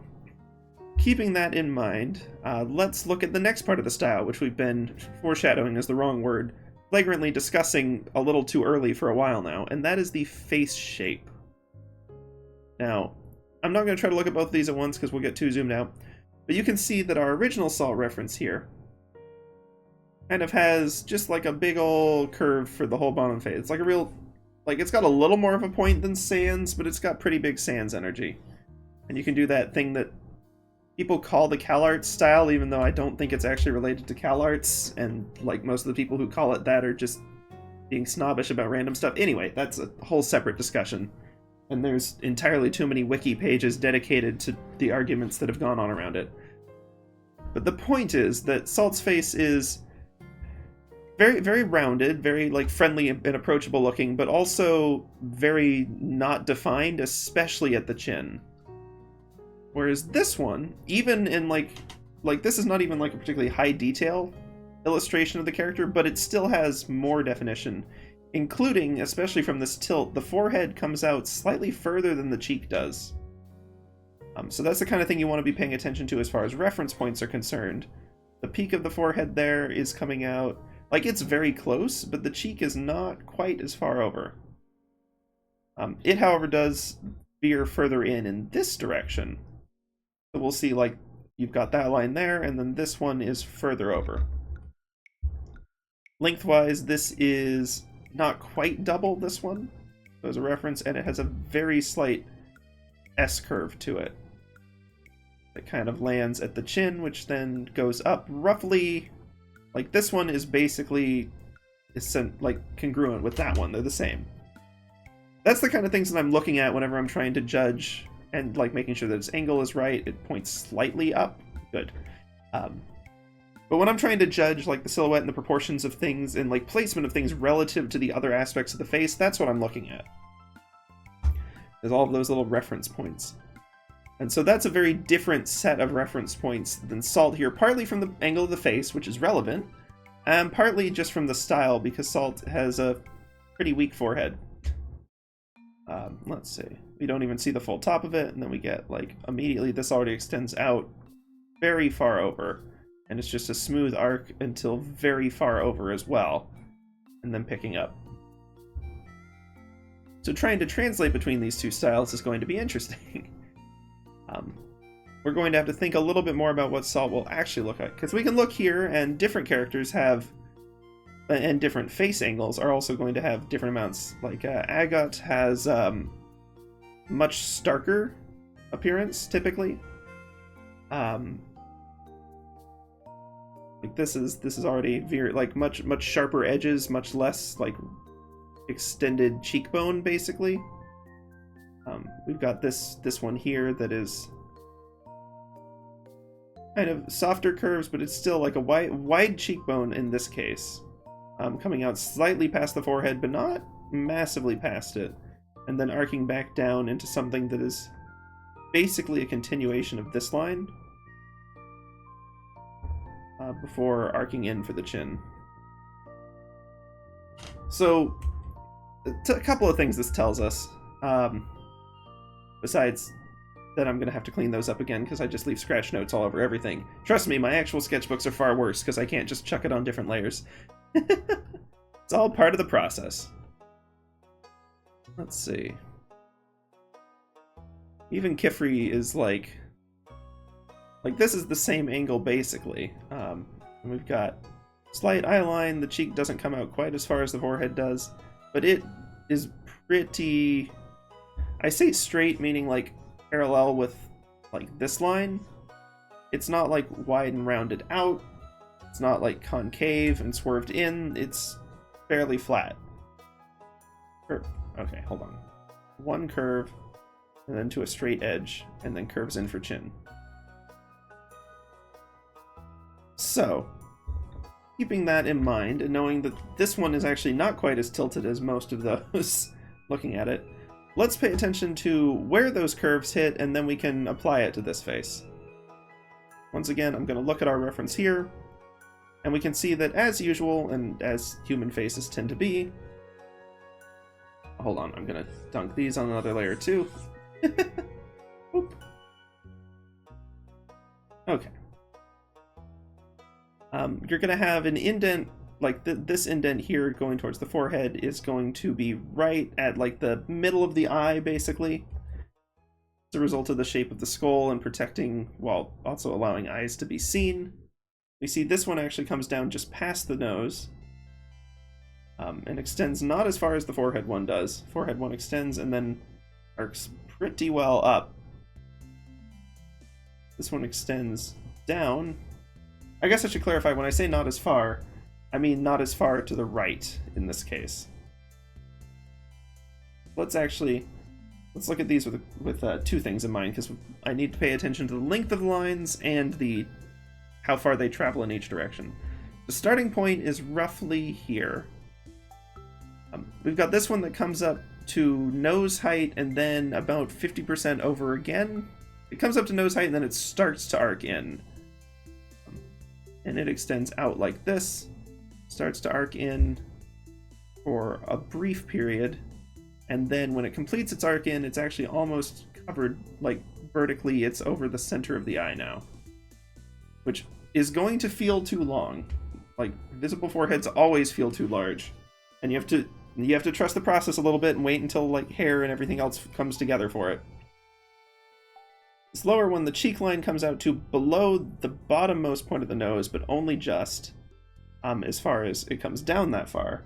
And then it goes out almost, but not quite as far as the forehead does. Or this arcs back in and ultimately finishes basically directly under the mouth, lengthwise being just shy of double the length of this one. And like it, I realize this feels like it's turning it into a math exercise, but, or perhaps geometry specifically, it certainly doesn't feel like algebra. But it's those relative points that allow it to actually come together. However, this is only if we want to match Coco's actual head shape exactly. And while I do think that we should keep the general proportions in mind, we also know that Salt is not quite the same. Especially including hairstyle, which is going to come a long way down and impact some of this. But also including cheekbones, which even if Salt's very stylized here, I think we probably want to lean into those like a little bit more. So I may even bring the cheekbone out slightly further, and then like taper its return in a little bit. Let's see. And then we've got kind of the soft chin line there. Ooh, I need to drink some water. I hear my voice cracking. That is what the water cup is for.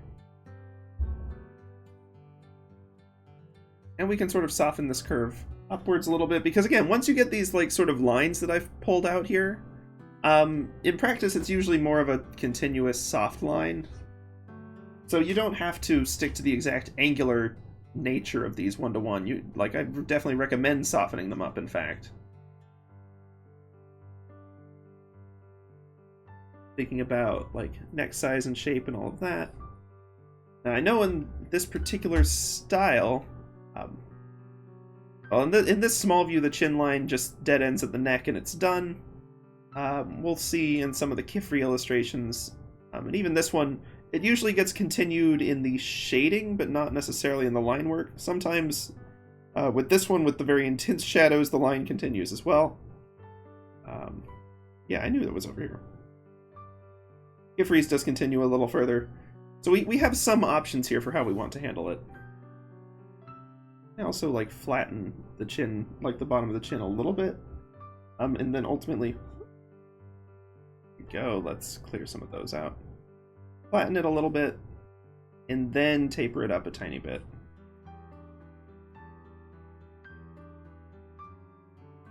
And then realize that, wow, I've actually made the head very big and I need to bring it down on the canvas a bit.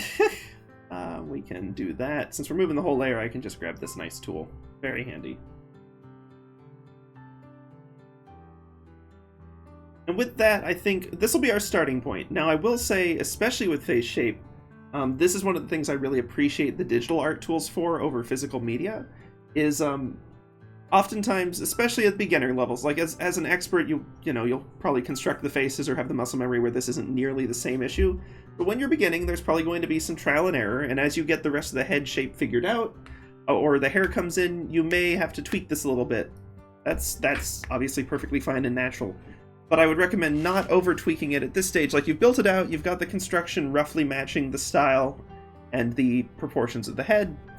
Rather than trying to tweak it infinitely at this point and make little minute adjustments like I was starting to do on the chin here, and had to catch myself, let's focus on getting the rest of the like hair blocked in, the general hair shapes, and then let's see how it looks. Because for whatever reason, with brain pattern recognition, or some way we think, oftentimes, once you complete basically the other side of the face, which is going to be done primarily with the hair or ears, or with the shape of the head as well, like they could be bald.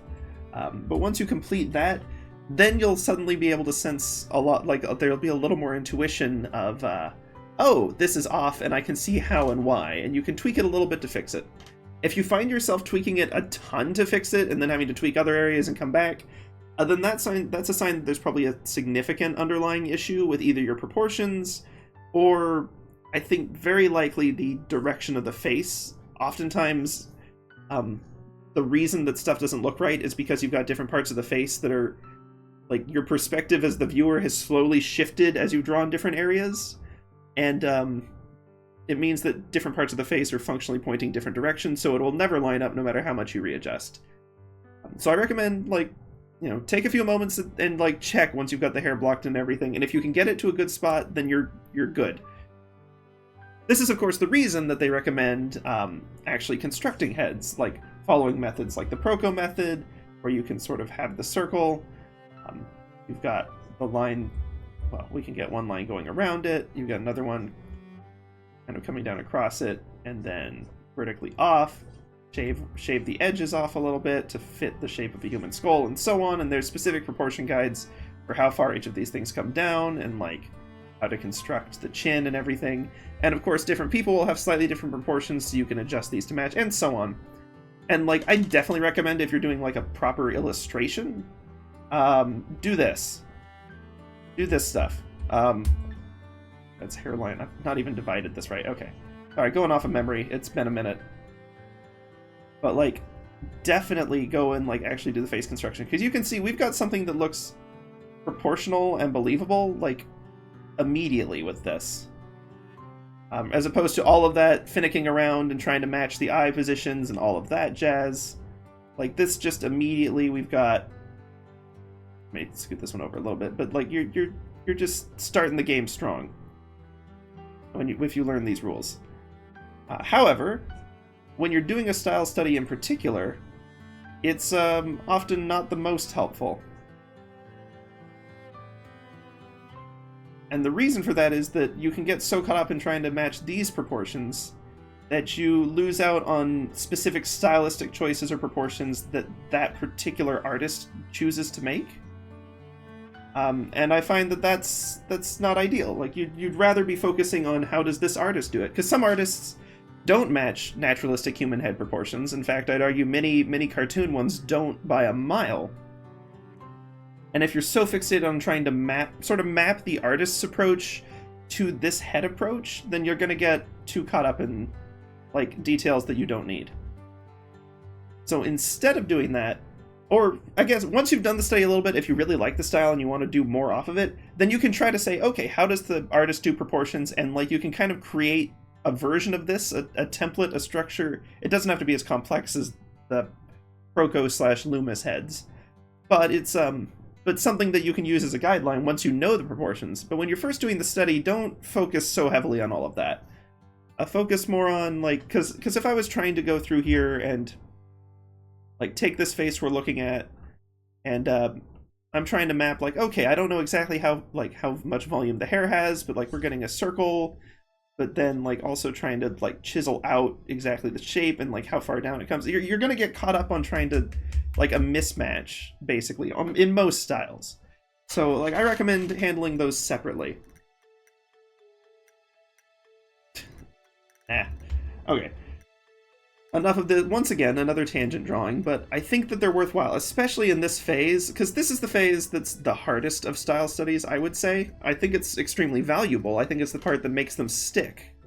But it's this application phase where once you've studied the style directly from reference, now you have to be able to do it from, not from no reference, but on a thing where your final drawing is not going to match what you see on the page. You're applying the skills and applying the style, basically. And I find that it's often a disheartening phase because you realize all the things that you may have missed or details you need to look into more. And it's also a phase that tends to have a lot of tangents like this because you're bringing in a lot of other factors and variables to think about. But it's worth plugging away and working through it, because the end of this phase is usually when you're like, oh, I finally understand how to apply this style, or I sort of understand what makes that particular type of line work, or how that kind of flowy hair functions, and I can sort of think about that in my own art, or different things like that. What you want to get out of a style study is really up to you. I mean, I do them in part because I just enjoy, like, honestly, it's a form of fandom, too. Like, what is fandom if not trying to partake in the excitement or enjoyment of some sort of media? Like, either just from watching or reading it, or whatever other ways you can interact with media, or from like creating stuff from it. And a style study is just another way to really deep dive into that. But it also has a lot of technical merit and values, so it's kind of a win-win in my opinion. But whether you want to focus more on the just enthusiasm of the fan, like going fan crazy over it, or you want to focus more on the technical, is up to you, and you can spend your time accordingly. Let's see. Talk about character design being horrible, but I mean, that's like a foundation of one, and that's definitely not a character that I have. That's just hair I drew. And a little bit of a snarky like look on it. It might be a foundation for something later. A little too generic right now. So let's think about this. We can see Coco's hair, and I'm just going to create the new layer now because I already know this is a tangent. let's look at how Coco's hair looks on this one and see if it maps, because we don't want this to look exactly like Coco. We're not trying to just draw Coco again. If we were, then we wouldn't be in the application phase. We'd just be once again in the sort of drawing from reference phase. So if we do this and it looks like too much like her, like with just a different mouth, then we'll probably need to like rework a little bit or think about what sets Salt apart, or whichever character you're drawing in this case. And they don't have to be fictional characters. You can try to draw real people in these styles. I remember I used to try to, when I was trying to test out my own like doodling styles, someone I would come back to a lot was Mark Hamill in his like early Star Wars Luke Skywalker days, because he's got a very distinctly pointed face, which is different from a lot of the sort of rounder styles that I was going for. And so it gave me something to really test and see like how it would look. Can this style even handle different face shapes? So like you don't have to be doing like your own characters. You can draw whoever. Okay. So I would say I mean, there's more than a passing resemblance, but I think it's also sufficiently different, especially with the eye shape and the kind of smirk that's happening. I don't know for sure that smirk is fitting of Salt either, but I think we're different enough that we can work with it. And obviously, you know, if you really want to get the hang of a style, do multiple characters that look wildly different in that same style. Oh, I'm about to cut the face off. Let me not do that. Oh, right, it's already a separate layer. I can just... Choop. This is why I did this. Bam. This is the worst layer naming. I hate this, but that's okay. That's okay. So now that we have that, let's block in Salt's actual hairstyle, which is very crazy and fantastical, for the record. Let's see. I guess ear position is something we need to think about. It's going to be a little bit higher because of the tilt of the head. It's going to be... I mean, once again, this eye is roughly in the middle of the head, so this may even stand to be like a little further away. So we'll start with that line for our ear position. And we'll figure out glasses too. Salt has almost comically large glasses that are going to obstruct the eyes a little bit in this style, and we're just... Either we really lean into the comically large, and then they don't obstruct the eyes, or we just have to deal with it, and I'm kind of thinking let's lean into the comical. But first, let's figure out the hairline, and then the glasses sort of as a layer over that. So, Salt's hairline definitely comes down fairly low. Like, the bangs are more at this level on the head. Then we've got the one stray strand, of course, that kind of... I mean, lengthwise, it could probably come to about here if we wanted, so we'll just need to think about how it's curving. And about how we want to draw this, because we obviously, in some of our past ones, we've looked at different hairstyles. Let's see. Like, we've got some, like, kifries that are lots of little short chunks, basically, these little spikes. This one in the background, we could find other references for it, but it's very long and flowing back and forth on itself. Very dark hair, so you get these nice, bright, bold reflections on it. That's not hair, I hope. Versus you get, like, well, you get, like, Coco's, and it's like these sort of long, wavy strands, basically. They're not even wavy, they're just long, vaguely curved strands. And obviously here on Salt's, the last time we were looking at this, we got some combination of both. And I think that we'll probably build on that, but I don't, like, this feels too connected. This feels like you've got three separate hairstyles happening. And Salt does kind of do that, I won't deny. But, alright, let's also, hold on, let's think about our height relative to this illustration. If we're looking at Salt in the face, like, we'll probably be able to see, like, a little more under the bangs. Whereas if we're standing, like, above her, then they're gonna, like, appear to hover down way lower. But I think we want mostly, like, a face-to-face view, so they're probably going to come out something like... well, not like that. More like this. Like, just kind of... not even straight on, because the head's slightly tilted. So tilted slightly up, but not that hard. Like that, basically. We'll have the bangs there. They do tend to curl down a little more on the edge as they get longer.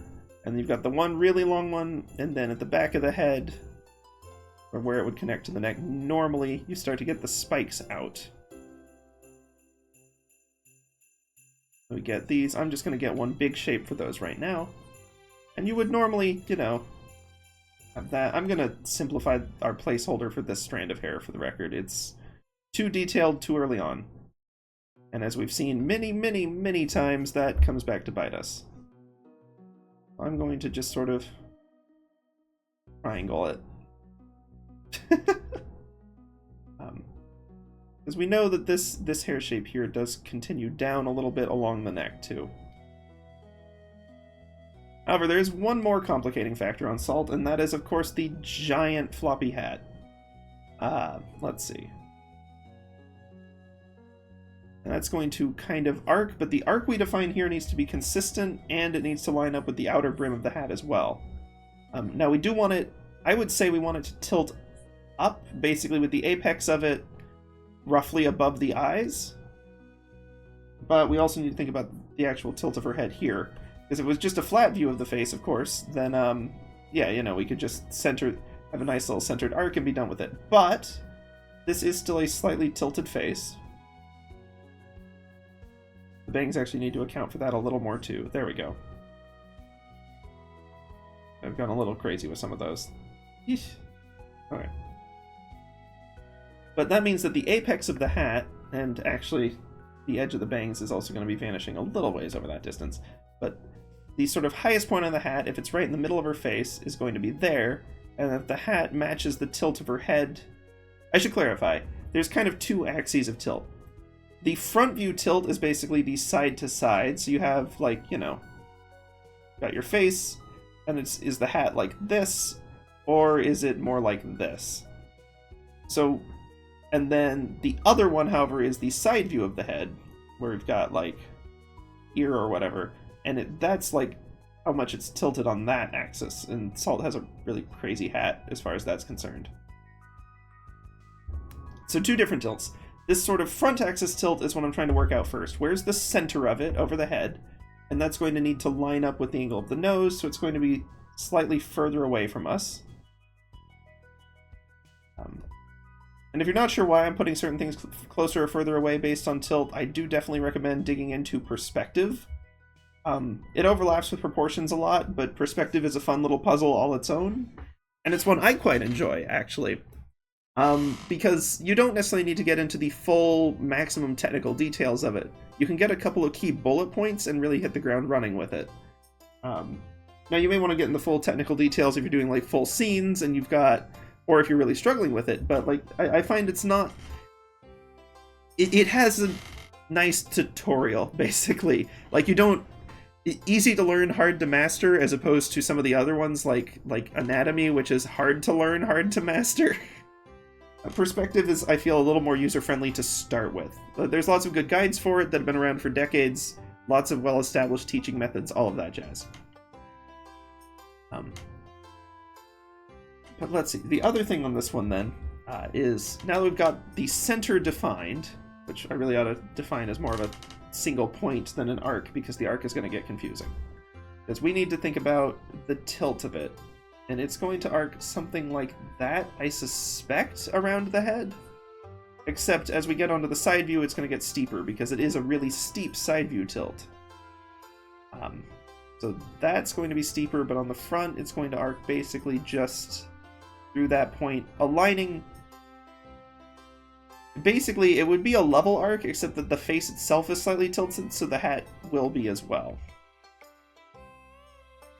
And then, as we know, the actual brim of the hat just keeps on stinking going, which, in Witch Hat Atelier lore, is actually very much a bad thing. But we're not going to worry about that right now. So.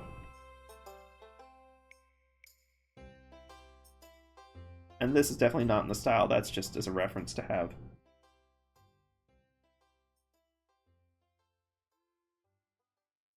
Okay. So blocking the hat in, wondering why I didn't move these little angle references off earlier. Zoop with them. Zoop. Then let on going with this. This curve, this big curve right here that I've sort of roughed in, is going to need to match the angle of this curve. So this side needs to be roughly tilted, the far side needs to match that, and then the front arc needs to match this arc as it goes around, just at a distance. So if you drew a line perpendicular from the surface of this arc at different points, it needs to be like the same as it arcs to this. If we were looking at it in a flat view, but of course we're at an angle from ourselves, so there's a lot to account for, and I'm not going to worry about trying to math out all of it. Not that that's math. I guess it's kind of math, but not numerical math. Instead, I'm just going to focus on using the sort of baseline outline perspective and angle knowledge to get it in roughly the right place, and then using instinct to refine it. Which is a reasonable approach, and the more you do it, the better your instinct will get. For example, I think that's possibly coming down too low. Also going to go ahead and lose the arc of the head here, so we can get a better sense of if the arc of the hat makes sense.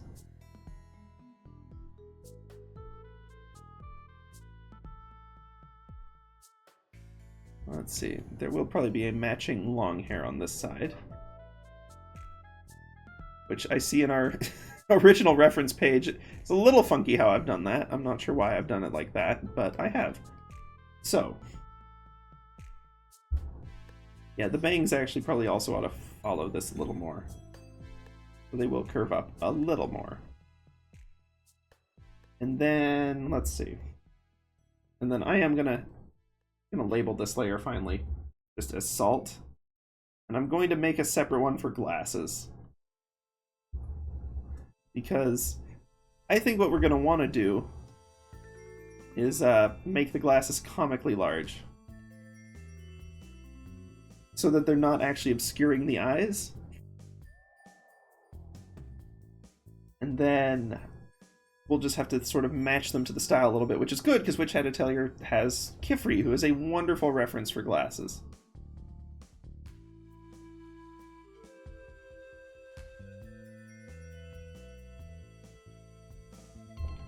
We can sort of mess around with that. I know that they've got a little more going on, and I don't want to get too far into the details, because again, today is mostly a blocking in day, not a finalized illustration day, unfortunately.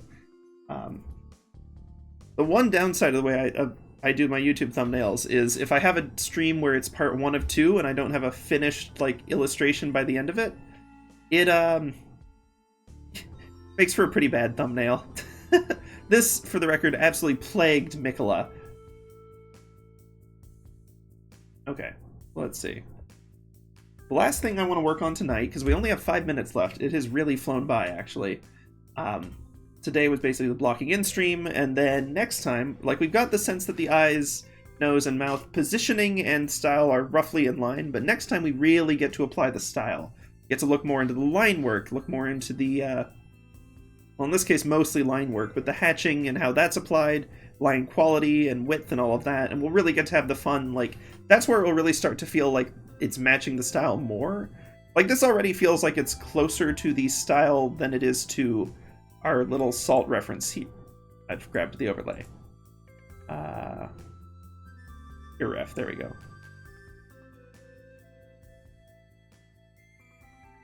Sorry, I have to adjust things a little bit.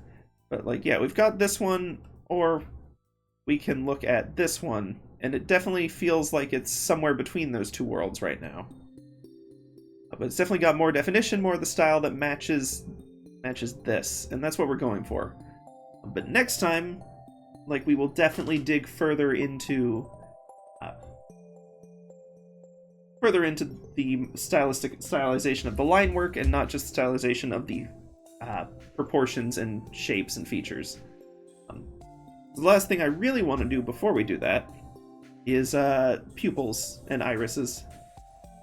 And the one finishing note, just as a note for everyone, is that when you're doing a style study, it is really hard to break your own habits. The number of times that I've wanted to quote-unquote correct the nose or change how I'm doing it to match my traditional style, or tweak the hair or different things like that, and I've had to stop myself, it is noticeable. Now, if you're just doing an illustration and you're not worried about matching the style one-to-one, then, like, go for it. Do whatever you think looks best. But if you're trying to widen your horizons, or match the style, or just do this as a technical exercise, then I definitely encourage you to resist those impulses and actually try to stick with what you actually see in the style. Because that's how you get the most out of treating it as an exercise, and that's how you'll best expand your horizons a little more, and what you're actually able to do. I realize that this is giving it a slightly twisted quality too, because I just drew that from a head-on view instead of from the 3/4 that it probably ought to be to match everything else. So yeah, let's maybe fix that too. There we go. Body language. It's even when there's not much body visible, it's important. Okay. So irises. Last thought of the night. Oh, and I can scoot this slightly. Pure ref. Scoot that one back off the canvas just a little bit. Now, I do think we want to go with the larger irises, partly just because that tends to be how the author illustrates her younger characters and the witches. Like, I suppose Agot is a slight... Well, no, even she has really large ones. So... Let's see. Whereas Kifri tends to have the smaller ones. So yeah, we'll stick with pretty large ones. I think it'll also fit, and in this case, I think it will help make Salt look less threatening, because we've leaned into the threatening, malicious smirk here pretty heavily, and having a larger, like, slightly cutesier, like, iris will probably help mitigate that slightly. Because if we did, like, the really tiny, like, crazy eyes, then this looks concerning. I would be concerned about what Salt is up to. Especially if we get them where they're facing us. Like, I don't like that. So let's aim for, like, a slightly larger shape. And once again, I'm not going to fully get it in. Okay. The other thing is that this is also going to affect our sense of perspective a little bit. But back to the first thought is, we're not going to fully do all the details here, because once again, this is sort of a blocking in stream. And then part 2 will be the full detail stream. But we do want to sort of, like, just the placement of the iris does have a pretty big impression. So we want to get that right. And I'm going off of the references we've looked at. I won't dig through them too much. About the general size of the iris being very large compared to the overall eye. I could probably even, like, we should lean into this more, frankly. So I will clear that one out a little bit. Clear that one out just a hair as well. Got the larger eyes. And then we decide, do we want them mostly on the bottom, where it looks like she's looking slightly downwards at us? Do we want them looking at the viewer? I think yes. I think that'll be good for this particular portrait, as opposed to looking into the distance. Although we could have her looking off into the distance too, and I think that wouldn't be bad. Let's see. Trying to get this, like, 3/4 of the height of the eye thing going. For better or for worse. Looking into the distance isn't bad. But I think, well, let's see, and looking up I think is going to be also concerning. All of these are concerning. This smirk and the eye shape alone are so concerning already about what Salt is up to. And that's fun that we've got pretty good expression control in this style. Okay, let's see. I think let's leave it... Looking down is the most dangerous. This may be something that we tweak on the next stream as well, truthfully. Like, we may come back and be like, we don't want that. But, those irises are getting really big. But we could start with this. Start with this one where it's basically just pointing generally in our direction, and possibly go from there. I mean, not possibly. We'll definitely go from there. But I do think both for timing and because I can tell that I'm starting to run out of steam, and, you know, it's always good to take breaks when you're running out of steam. Take those few minutes, get up, walk around, take an overnight, and think about it, and, like, let it settle a little bit. One way or the other, just taking those pauses is important. And so we will probably be wrapping up here for tonight.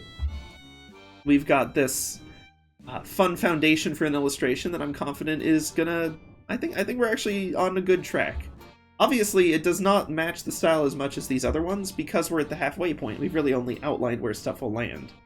The style study component will really... I mean, it's obviously hit a lot in our proportions so far, but the part that's super noticeable right out the gate, like the line work and specific shading and things like that, is really going to start hitting next stream.